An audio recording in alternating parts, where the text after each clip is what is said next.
Hello, everyone.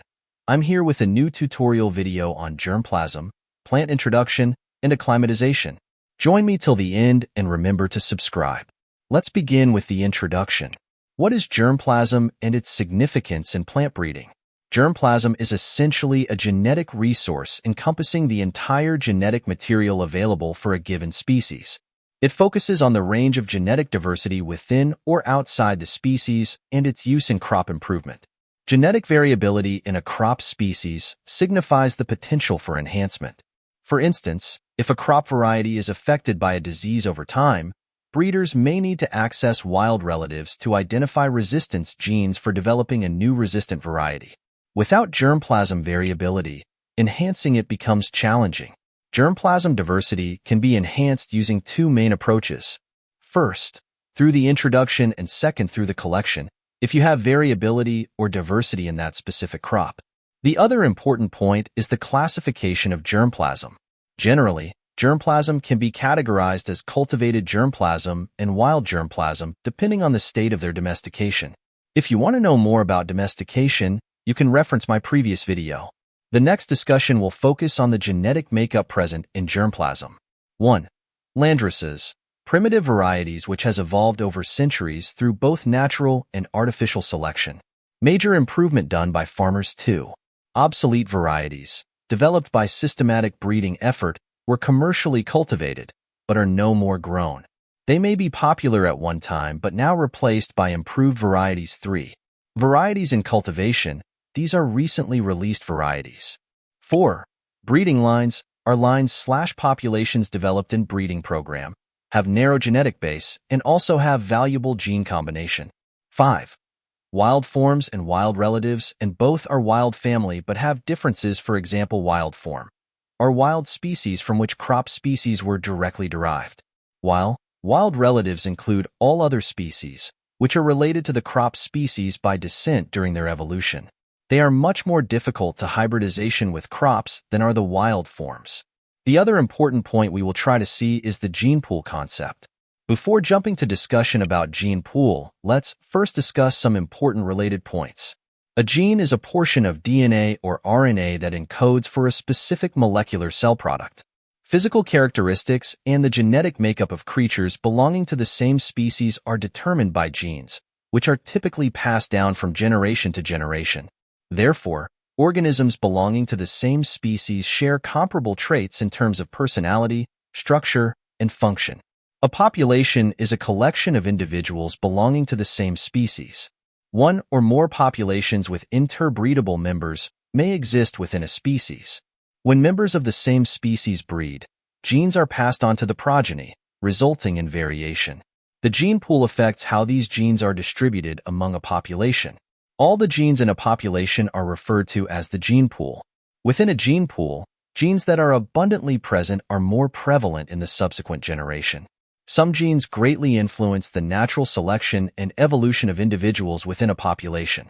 Organisms with advantageous genes or features can adapt and change when under environmental pressure. The gene pool of species going through evolution varies from generation to generation. A population with a small gene pool and low genetic variety is more vulnerable to stress-induced fitness decline and is more likely to go extinct. There are generally 3 categories of gene pool. The first one, primary gene pool. Members of this gene pool can freely interbreed because they most likely belong to the same species. This gene pool is unique because it crosses easily, resulting in fertile hybrids with strong chromosome pairing, and proper gene segregation results in simple gene transfer. Second, secondary gene pool. Members of this pool are most likely categorized as distinct species from the crop species under investigation, the primary gene pool. These species can, nevertheless, cross and create at least a few fertile hybrids because they are closely related. The third one is tertiary gene pool. The individuals in this gene pool are distantly connected to those in the primary gene pool. Gene transfer across the primary and tertiary gene pools is not conceivable without employing rather extreme or radical procedures like embryo culture or embryo rescue. In addition to these 3 distinct categories today, it is possible to recognize the use of isolated or alien genes. These are transferable through modern techniques of gene technology, insertion, protoplasm fusion, Such genes can be obtained from any species of plants and also from animal or microorganisms. They can even be artificially constructed. The other important point we have in this topic is genetic erosion. This situation is considered as one of undesirable consequences of plant breeding. So, we will try to see what it means and what the major causes and its impact on crop production or why we should worry about it. Genetic erosion is the loss of genetic diversity within a species.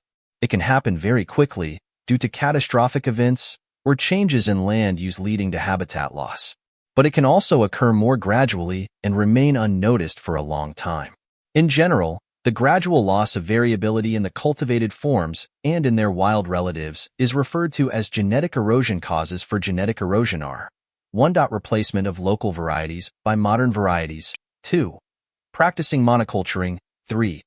Overutilization of genetic resource. 4. Environmental degradation, like drought, flooding, etc. 5. Urbanization, and the last but not the least, viability and ability to adapt to changing environmental conditions. The other important topic in this section is about crop center of origin. Vavilov, a famous Russian botanist and plant breeder, proposed that crop plants originated from wild species in the areas showing rich diversity and termed them as primary centers of origin. Center of origin is the area/country first in which the crop is evolved from the wild relatives and used as crop plant. Center of diversity is the area/country in which wild relatives and improved varieties of the crop is diversified enough. Vavilov identified 8 major centers of diversity and 3 subcenters. Vavilov suggested that the center of diversity for a crop is the center of origin for that crop. This view was disputed because some crops had more than one center of diversity, and for some of these crops, one of the centers of diversity was not located in an area that contained wild relatives. Thus, Vavilov later designated the areas where domestication occurred as primary centers and areas where variation continued after domestication as secondary centers. The concept of the centers of diversity is important to plant breeders because the centers represent areas where diverse germplasm, the total hereditary material or genes in a species, may be collected. Main reasons for understanding the center of origin of crops and criteria for designating a country as the center of origin for a specific crop. 1. Understanding the genetic diversity center for breeding purposes. 2. Pest control reasons. Criteria for defining center of origin. 1. Presence of wild species in the area. 2. Wide genetic variability in the area. Our last discussion in this tutorial video will be on germplasm collection and conservation. Germplasm collection is collection of a large number of genotypes of a crop species and its wild relatives.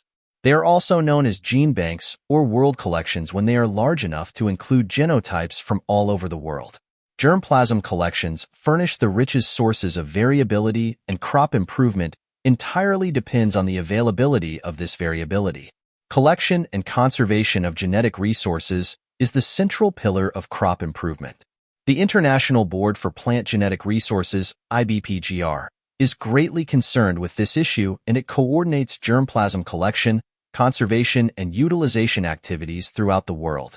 The germplasm collections contain farmers/local varieties, wild forms, primitive races, exotic collections, and highly evolved varieties.